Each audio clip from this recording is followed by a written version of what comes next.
Hello दोस्तों, कैसे हो? आशा करता हूँ अच्छे होंगे। मैं हूँ श्रवण सिंह रावणा राजपूत। मेरे चैनल का नाम है प्रेमी रावणा राजपूत। मेरे चैनल को सब्सक्राइब करें, लाइक करें, शेयर करें। और आपका मैसेज आता रहता है कि हमारे तक आपका वीडियो नहीं पहुँचता, तो कि आपको जो सब्सक्राइब करते हैं इसके बाजू में बेल घंटा है, वो बेल घंटा जरूर दबाएं और ऑल ऊपर जाकर आप ओके करें, तो आप हमारा वीडियो आप तक पहुँचता रहेगा। करते हैं वीडियो चालू। आज का वीडियो है हॉलीवुड का, ठीक है ना। इस स्पेस में जो अंतरिक्ष में या जो मंगल ग्रह पे जाते हैं, जो इसकी मिट्टी को सैंपल के लिए लेने के लिए, ठीक है ना। आपका क्या कहना है? नमस्कार, जय श्री राम। मेरा नाम है सुजाता देवी। हमारे चैनल को लाइक और शेयर जरूर करना और बेल घंटा जरूर दबाना। हमारा हर वीडियो आप तक पहुंचता रहे। आज का वीडियो लेके आए हैं मंगल ग्रह के बारे में। बढ़ते हैं वीडियो में।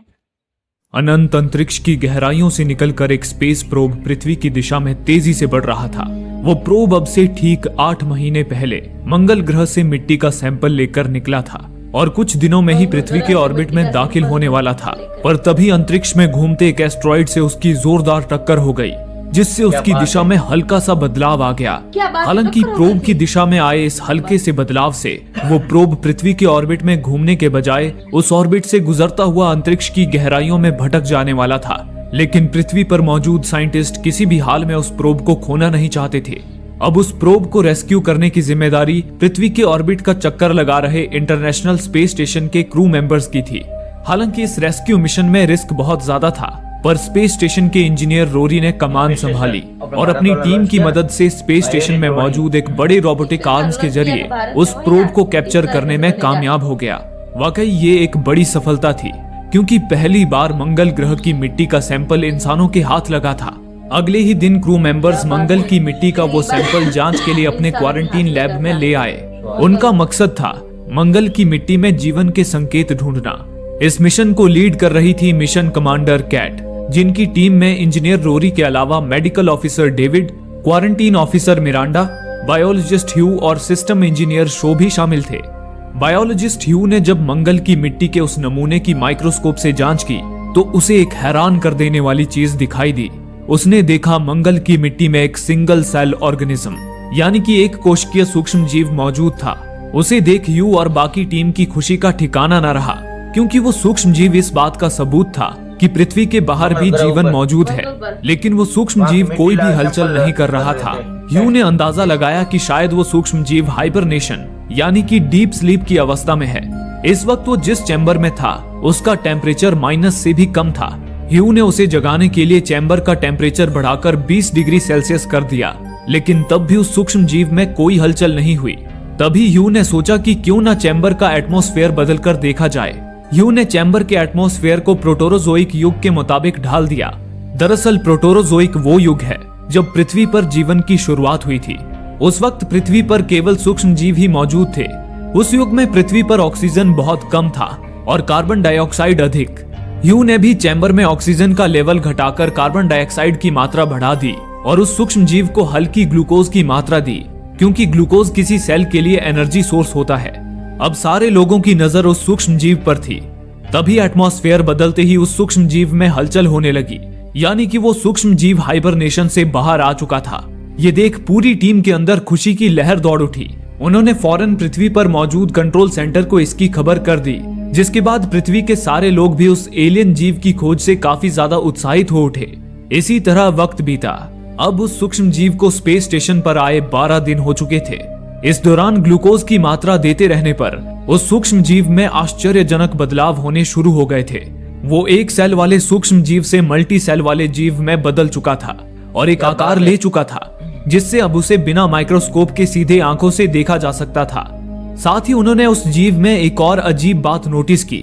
उन्होंने पाया कि उस जीव का हर एक सेल अपने आप में एक पूरा जीव था, यानी कि उसके हर एक सेल का अपना दिमाग, आंखें और मसल थी। वो जीव एक नवजात बच्चे की तरह अपने आसपास के एनवायरनमेंट को समझता हुआ तेजी से बड़ा होता जा रहा था। ह्यू को उस जीव से लगाव हो गया था। वो एक पिता की तरह उसकी देखभाल कर रहा था। तभी एक दिन अचानक उस चैम्बर के एयर प्रेशर में कुछ गड़बड़ी आ गई, जिससे उस जीव का चैम्बर बहुत ज्यादा ठंडा हो गया और ठंड के कारण वो जीव एक बार फिर बेजान हो गया। ह्यू ने दोबारा चैम्बर का एनवायरनमेंट उस जीव के मुताबिक किया, पर अब उससे भी उस जीव में कोई हलचल नहीं हुई। तब ह्यू ने फैसला किया कि वो उस जीव को हल्का सा इलेक्ट्रिक शॉक देगा, ताकि वो जीव जाग जाए। ह्यू ने उस चैम्बर में मौजूद ग्लव्स के जरिए अपना हाथ चैम्बर में डाला और एक इलेक्ट्रिक स्टिक की मदद से उसे हल्का सा बिजली का झटका दिया, लेकिन उससे भी वो जीव नहीं जागा। इस पर ह्यू ने फिर कोशिश की और इस बार उसके शरीर के दूसरे हिस्से पे झटका दिया। तभी अचानक वो जीव एक झटके से जाग उठा और अपने टेंटिकल से ह्यू के एक हाथ को दबोच लिया और उसकी इलेक्ट्रिक स्टिक भी तोड़ दी। उस जीव ने चैम्बर के सरफेस पर ग्रिप बनाकर ह्यू के हाथ को इतनी मजबूती से जकड़ा हुआ था कि ह्यू पूरी ताकत लगाकर भी अपना हाथ ग्लव से बाहर खींच नहीं पा रहा था। वो जीव धीरे धीरे ह्यू के हाथ को और कसता जा रहा था। उन सारे क्रू मेंबर्स के हाथ और पैरों पे ट्रैकर्स लगे हुए थे जो उनकी पोजीशन और शारीरिक गतिविधियों को मॉनिटर करते थे। डेविड ने उस ट्रैकर के जरिए ह्यू की शारीरिक गतिविधियां चेक की और अपनी टीम को बताया कि ह्यू का हार्ट रेट बढ़ता जा रहा है, यानी कि ह्यू बहुत ज्यादा दर्द में है। डेविड और रोरी ह्यू की मदद करने लैब के अंदर जाना चाहते थे, पर क्वारंटीन ऑफिसर मिरांडा ने उन्हें रोक दिया क्योंकि उसे ये निर्देश मिले थे कि अगर उन्हें उस एलियन जीव से कोई खतरा महसूस हो तो वो लैब को सील कर दे, फिर चाहे उसके अंदर उनका कोई साथी ही क्यों ना हो। मिरांडा बड़ी सख्ती से उन निर्देशों का पालन कर रही थी। उधर ह्यू हौसला बनाए हुए था और उस जीव की पकड़ से आजाद होने के लिए जूझ रहा था, पर तभी उस जीव ने ह्यू के हाथ को और कसकर पकड़ लिया और अपने मजबूत टेंटिकल से पहले तो उसकी एक उंगली तोड़ दी और फिर उसके हाथ को पूरी ताकत से दबाकर उसकी हथेली की पूरी हड्डियां ही तोड़ डाली। उस असहनीय दर्द से ह्यू कुलबुला उठा और वहीं बेहोश हो गया। उधर ह्यू की मदद करने के लिए डेविड और रोरी मिरांडा से लैब का दरवाजा खोलने को कहते रहे, पर तब भी मिरांडा ने नियम नहीं तोड़ा और किसी को अंदर नहीं जाने दिया। उधर उस जीव ने ह्यू की हथेली की हड्डियों का चूरमा करने के बाद उसे छोड़ दिया। अब वो जीव ग्लव के जरिए उस चैम्बर से बाहर आने लगा, लेकिन वो रबर का ग्लव काफी मजबूत था जिसे वो भेद नहीं पा रहा था। ये देख बाहर खड़े ह्यू के साथी निश्चिंत हो गए कि वो जीव चैम्बर से बाहर नहीं आ पाएगा, पर वो जीव उनकी सोच से कहीं ज्यादा चालाक था। वो चैम्बर में वापस गया और उस कांच की इलेक्ट्रिक स्टिक को तोड़कर ले आया और उस स्टिक के नुकीले हिस्से से ग्लव में छेद करके चैम्बर से बाहर निकल गया। उस जीव की ये इंटेलिजेंस देख सारे हक्के बक्के रह गए। हालांकि वो जीव अब भी लैब में बंद था, इसलिए बाकी लोग तो सुरक्षित थे, पर ह्यू की जान पर बन आई थी। उसी लैब के एक दूसरे चैम्बर में एक चूहे को किसी एक्सपेरिमेंट के लिए रखा गया था। तभी वो जीव उस चूहे वाले चैम्बर में घुस गया और उस चूहे को मानो प्यार से फुसलाने लगा, लेकिन उस चूहे ने खतरे को भांपकर उस जीव पर हमला किया। ये देख उस जीव ने चूहे को दबोच लिया और चंद पलों में ही उस चूहे को पूरी तरह चूसकर खा गया। उस चूहे को खाने के बाद उस जीव का आकार और बड़ा हो गया। इस घटना के बाद सारे क्रू मेंबर्स समझ चुके थे कि अब वो जीव ह्यू को भी उसी तरह चूसकर खाने वाला है।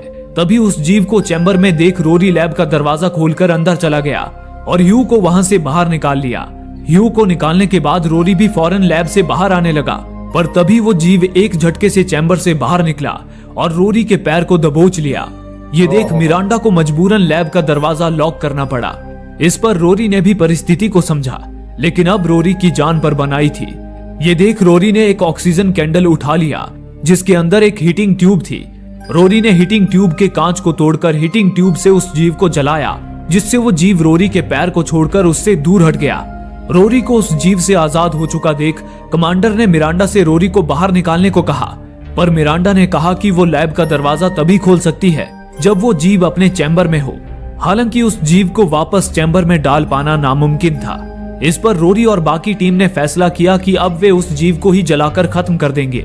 रोरी ने एक फ्लेम थ्रोअर उठाया और उस जीव पर बेतहाशा आग बरसाने लगा, पर वो चालाक जीव रोरी के हर वार से बचता चला गया। तभी बदकिस्मती से उस फ्लेम थ्रोअर का फ्यूल ही खत्म हो गया और उसी पल वो जीव कहीं छुप गया। रोरी ने इधर उधर अपनी नजरें दौड़ाई, पर तभी अचानक वो जीव पीछे से रोरी पे लपका और सीधा उसके मुंह से उसके पेट के अंदर ही घुस गया। रोरी अपना होश संभाल पाता उससे पहले ही उस जीव ने रोरी को अंदर से चूस कर खाना शुरू कर दिया। रोरी की आंख और मुंह से खून की धार फूट पड़ी और उसने वहीं दम तोड़ दिया। ये देख पूरी टीम को गहरा सदमा लगा। तभी वो फ्लेम थ्रोअर जिसमें अब भी हल्की आग जल रही थी, वो हवा में लहराता हुआ फायर सेंसर से टच हो गया, जिससे वहां फायर अलार्म बज उठा और वहां आग बुझाने वाले वेंटिलेशन खुल गए। उसी पल वो जीव रोरी के मुंह से बाहर निकल आया। वो जीव रोरी को खाकर और ज्यादा बड़ा हो चुका था। वो इतना इंटेलिजेंट था कि वो वेंटिलेशन से निकल रहे एयर को महसूस करके समझ गया कि वेंटिलेशन से बाहर निकला जा सकता है। ये देख डेविड और कमांडर सिस्टम पर बैठे शो के पास गए और उसे वेंटिलेशन बंद करने को कहा। लेकिन वेंटिलेशन को ऑफ करने का बटन काम नहीं कर रहा था। इस पर शो जल्दी से उसे मैनुअली बंद करने लगा, पर आखिरी वेंटिलेशन बंद होने से पहले वो जीव उस वेंटिलेशन से बाहर निकल भागा। ये देख सारे क्रू मेंबर के अंदर डर से कंपकंपी छूट गई, क्योंकि वो जीव अब आजाद था और स्पेस स्टेशन में कहीं भी हो सकता था। उन्होंने डरे सहमे रोरी की लाश को लैब से बाहर निकाला और उसे फॉइल से लपेटकर कार्गो डेक में रख दिया। इसके बाद कमांडर ने फौरन पृथ्वी पर मौजूद अपने कंट्रोल सेंटर से संपर्क किया और बताने लगी कि वो एलियन जीव उनके कंट्रोल से बाहर चला गया है, उन्हें मदद की जरूरत है। पर तभी उसी वक्त उनके कम्युनिकेशन सिस्टम में कुछ गड़बड़ी आ गई, जिससे पृथ्वी से उनका संपर्क पूरी तरह टूट गया। शो ने बताया कि ये गड़बड़ी स्पेस स्टेशन के बाहर मौजूद ट्रांसमीटर से है। अगर वो उसे रिपेयर कर पाए तो पृथ्वी से वापस संपर्क जोड़ सकते हैं। इस पर कमांडर कैट ने बाहर जाकर ट्रांसमीटर रिपेयर करने का फैसला किया। हालांकि इस काम में रिस्क था, क्योंकि वो जीव स्पेस स्टेशन के बाहर भी हो सकता था। लेकिन कमांडर हिम्मत दिखाती हुई स्पेस सूट पहनकर स्पेस स्टेशन के बाहर आ गई और ट्रांसमीटर में फॉल्ट ढूंढने लगी। उसने देखा कि ट्रांसमीटर बहुत ज्यादा गर्म हो गया था। कमांडर समझ गई कि ट्रांसमीटर के कूलिंग सिस्टम में कुछ गड़बड़ी है, पर वो कूलिंग सिस्टम स्पेस स्टेशन की वेंटिलेशन से कनेक्टेड था। कमांडर ने शो से पूछा कि क्या वो जीव कूलिंग कंपार्टमेंट में हो सकता है। इस पर शो ने कहा मुमकिन है, पर फिर भी कमांडर ने रिस्क उठाते हुए उस कंपार्टमेंट को खोला, लेकिन वो जीव वहां नहीं था। कमांडर ने देखा कि ट्रांसमीटर को ठंडा रखने वाला लिक्विड पूरा खाली हो चुका था। तभी ह्यू ने कमांडर को बताया, कमांडर, वो एलियन इंसानों की तरह एक कार्बन बेस्ड जीव है। उसे जीने के लिए हमारी तरह खाना पानी और ऑक्सीजन की जरूरत होती है। कहीं ऐसा तो नहीं कि उस जीव ने ही खाने के रूप में उस कूलेंट लिक्विड को सोख लिया हो। ये सुनकर कमांडर सकते में आ गई। वो अभी कूलिंग कंपार्टमेंट की ओर मुड़ी ही थी कि तभी अचानक वो जीव उस कंपार्टमेंट से बाहर निकला और कमांडर के सूट को दबोच लिया। ये देख सारे क्रू मेंबर्स की धड़कनें एक पल को थम सी गई। कमांडर ने ह्यू से पूछा कि आखिर वो जीव बिना ऑक्सीजन के भी जिंदा कैसे है। इस पर ह्यू ने बताया कि शायद उस जीव में अपने अंदर ऑक्सीजन स्टोर करने की क्षमता है, लेकिन वो ज्यादा देर तक बिना ऑक्सीजन के नहीं रह पाएगा। तभी डेविड ने कमांडर से कहा, कमांडर, आप जल्दी एयरलॉक में आइए, अब मैं उस कीड़े को जलाकर राख कर दूंगा। ये सुन कमांडर कूलिंग कंपार्टमेंट को बंद करके एयरलॉक की तरफ जाने लगी, लेकिन उसी पल उस जीव ने कमांडर के सूट को इतनी ताकत से जकड़ लिया कि उसके सूट का कूलिंग लिक्विड वाला पाउच अंदर ही फट गया और वो कूलिंग लिक्विड निकलकर उसके हेलमेट में आने लगा। वो लिक्विड जहरीला था, इसलिए डेविड ने कमांडर से कहा कि वो उस लिक्विड को पीने से बचे। लेकिन जब तक कमांडर एयरलॉक तक पहुंची, तब तक उसका हेलमेट पूरी तरह लिक्विड से भर चुका था, जिससे कमांडर उस लिक्विड में डूबती जा रही थी और लिक्विड की कुछ मात्रा उसके मुंह में भी चली गई थी। ये देख एयरलॉक में मौजूद डेविड जल्दी से कमांडर के लिए एयरलॉक खोलने लगा, लेकिन तभी कमांडर ने बाहर से एयरलॉक को बंद कर दिया, क्योंकि कमांडर समझ चुकी थी कि वो अब नहीं बच पाएगी। वो उस जीव को वापस स्पेस स्टेशन में लाकर अपने साथियों को भी खतरे में नहीं डालना चाहती थी। दूसरी ओर डेविड उसे दरवाजा खोलने के लिए चिल्लाता रहा, पर कमांडर ने दरवाजा नहीं खोला और कुछ ही देर में लिक्विड में डूबने से कमांडर की मौत हो गई। उसकी लाश खुले अंतरिक्ष की ओर तैरने लगी। तभी वो जीव उसे छोड़कर स्पेस स्टेशन में कूद गया। कमांडर की मौत डेविड और सारे क्रू मेंबर के लिए सदमे की तरह थी, पर उस वक्त तो वे लोग भी सुरक्षित नहीं थे, क्योंकि वो जीव वापस स्पेस स्टेशन के अंदर घुसने का रास्ता तलाश कर रहा था। इसी दौरान ह्यू ने अपनी टीम से कहा, उस जीव को इतनी देर तक बिना ऑक्सीजन के खुले अंतरिक्ष में देख मैं भी हैरान हूँ, पर मुझे यकीन है वो ज्यादा समय बाहर नहीं रह पाएगा। अगर हम उसे स्पेस स्टेशन के अंदर आने से रोक पाए तो वो बाहर ही मर जाएगा, लेकिन उसके लिए हमें पता लगाना होगा कि वो स्पेस स्टेशन के अंदर कहां से घुस सकता है। तभी शो बोल पड़ा, थ्रस्टर्स, वो जीव स्पेस स्टेशन के थ्रस्टर्स से अंदर घुस सकता है। दरअसल थ्रस्टर्स स्पेसशिप का वो भाग होता है जहां से फ्यूल बर्न होकर तेजी से बाहर निकलता है, जो स्पेसशिप की स्पीड कंट्रोल करता है और उसी से स्पेसशिप की दिशा भी बदली जाती है। शो ने ह्यू से कहा, आने दो उस जीव को, वो जैसे ही थ्रस्टर में घुसेगा मैं इंजन ऑन कर दूंगा, जिससे वो वहीं जलकर मर जाएगा। ये सुन ह्यू ने कहा, इस स्पेस स्टेशन में तो 6 थ्रस्टर्स हैं, हमें पता कैसे चलेगा कि वो जीव किस थ्रस्टर से आ रहा है। इस पर शो ने कहा, फिक्र मत करो, थ्रस्टर्स में सेंसर्स लगे हुए हैं, वो जिस भी थ्रस्टर में घुसेगा उसके टेम्परेचर में बदलाव आ जाएगा, जिससे हमें पता चल जाएगा कि वो किस थ्रस्टर में है। शो ने इतना कहा ही था कि तभी एक थ्रस्टर के टेम्परेचर में बदलाव हुआ, यानी कि वो जीव वहीं से अंदर घुस रहा था। शो ने फौरन वो थ्रस्टर ऑन कर दिया, लेकिन वो जीव फौरन वहां से निकल गया। इसी तरह वो जीव एक के बाद एक थ्रस्टर से घुसने की कोशिश करता रहा और शो थ्रस्टर ऑन करके उसे रोकता रहा। लेकिन फिर एक टाइम ऐसा आया कि स्पेस स्टेशन का फ्यूल बहुत ज्यादा लो हो गया। वहीं बार बार थ्रस्टर ऑन करने की वजह से उनका स्पेस स्टेशन भी अपने ऑर्बिट से नीचे आ चुका था। शो ने अपनी टीम से कहा, अब हम फ्यूल बर्बाद नहीं कर सकते, हमें बचे हुए फ्यूल से स्पेस स्टेशन को वापस ऑर्बिट पे लाना होगा, वरना स्पेस स्टेशन पृथ्वी पे गिरकर नष्ट हो जाएगा। ये कहकर शो बचे हुए फ्यूल से स्पेस स्टेशन को वापस उसकी सही पोजीशन पर ले आया। इसी के साथ आखिरकार वो जीव एक थ्रस्टर के रास्ते स्पेस स्टेशन में वापस दाखिल हो गया और वे लोग कुछ नहीं कर पाए। अब एक बार फिर मौत उनके सिर पर मंडरा रही थी।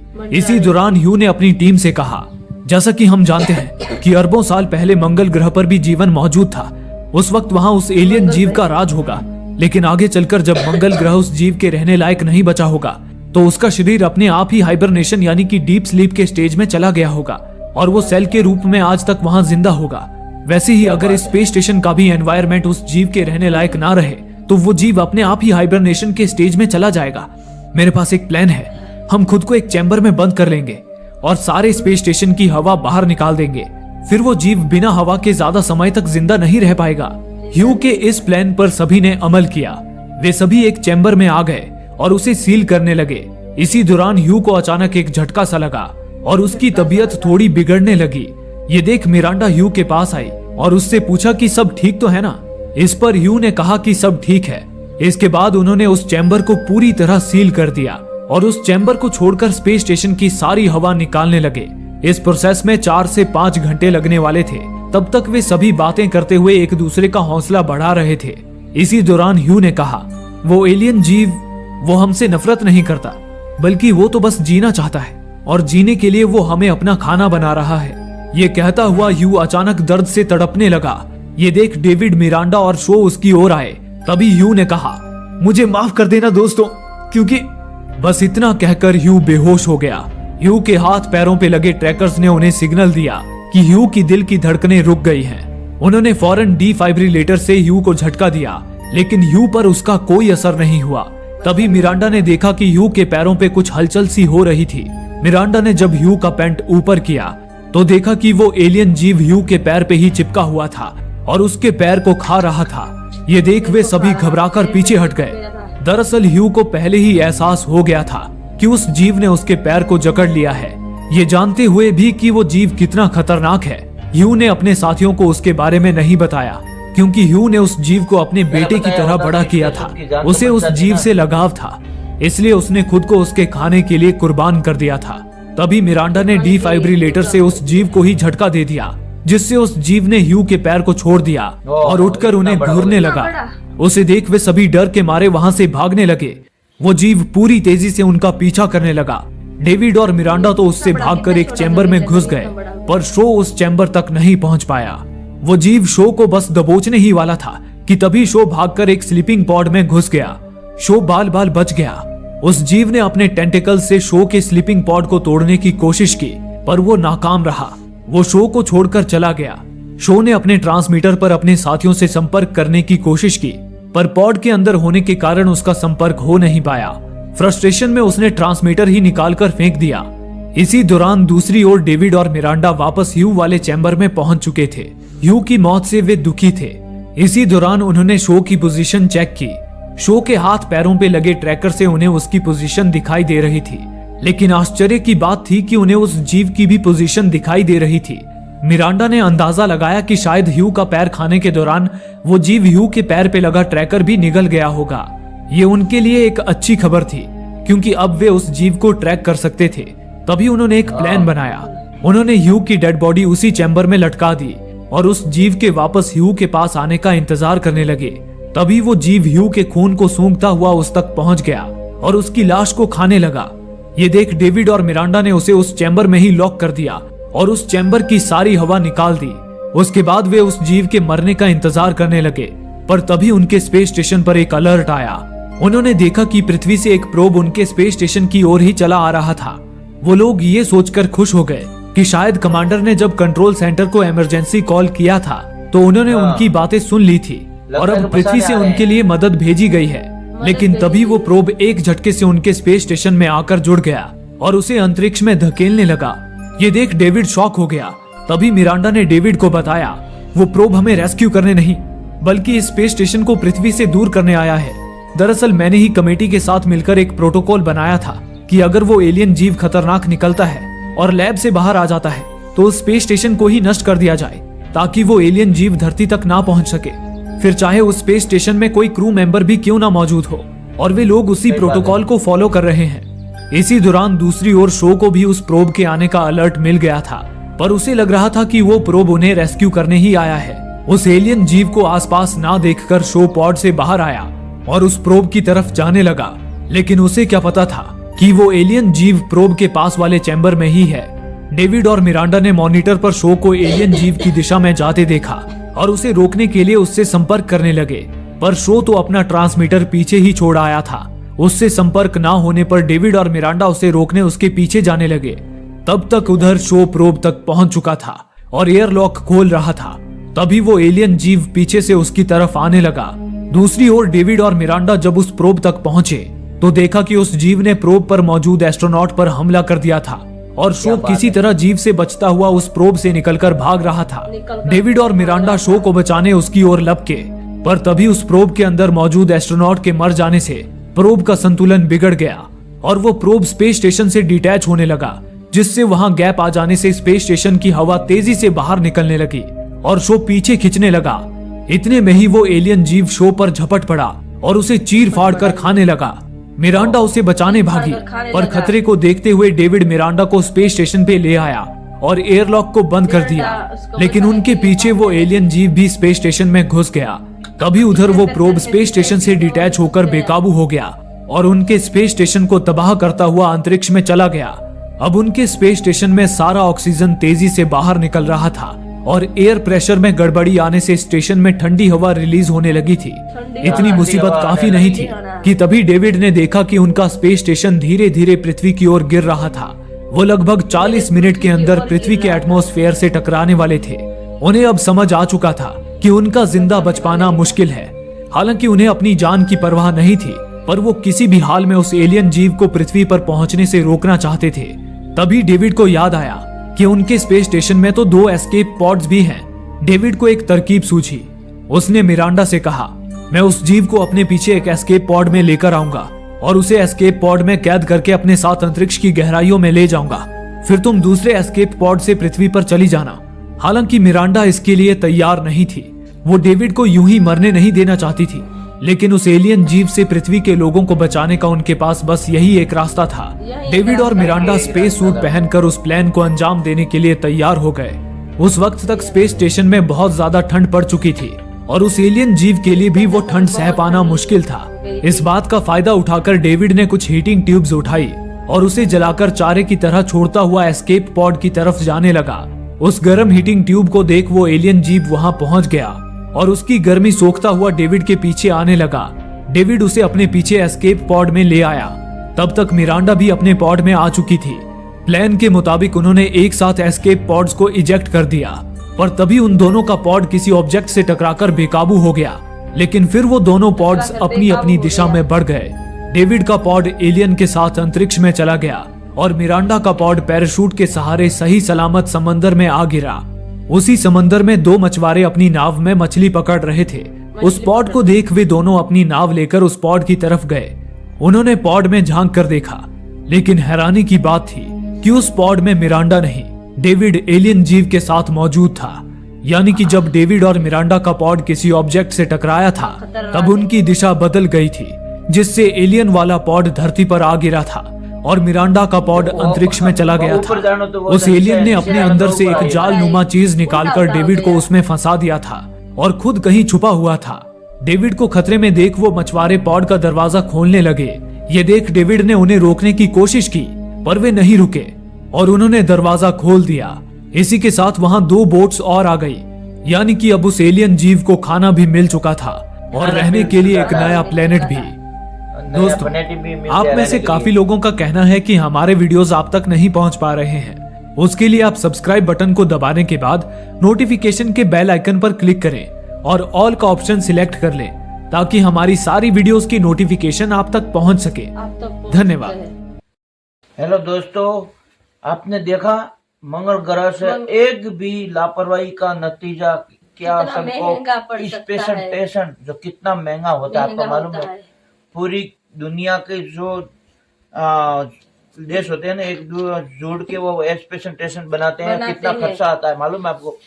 तो एक की लापरवाही के हिसाब से वो पूरा पेनेट और क्या उसको बोलते हैं सेटेलाइट स्टेशन बर्बाद हो जाता है, इस पे और पैसा वो का एक बर्बाद पृथ्वी हो पे सकता आता है। तो आपको ये कैसा लगा है? अच्छा लगा हो तो हम दूसरा पार्ट ऐसा लाएंगे आपके लिए। और हमारे चैनल को सब्सक्राइब करें, लाइक करें और शेयर करते रहे, पूरा वीडियो देखें। तब तक के लिए आपको धन्यवाद। आपको हमारा वीडियो कैसा लगा है कमेंट में जरूर राय बताना, क्योंकि हमारा हर वीडियो आप तक पहुंचता रहे। बेल घंटा जरूर दबाते रहना, पूरा वीडियो जरूर देखना। अगले ऐसे ही अगले एक नए वीडियो में मिलते हैं, तब तक के लिए बाय बाय।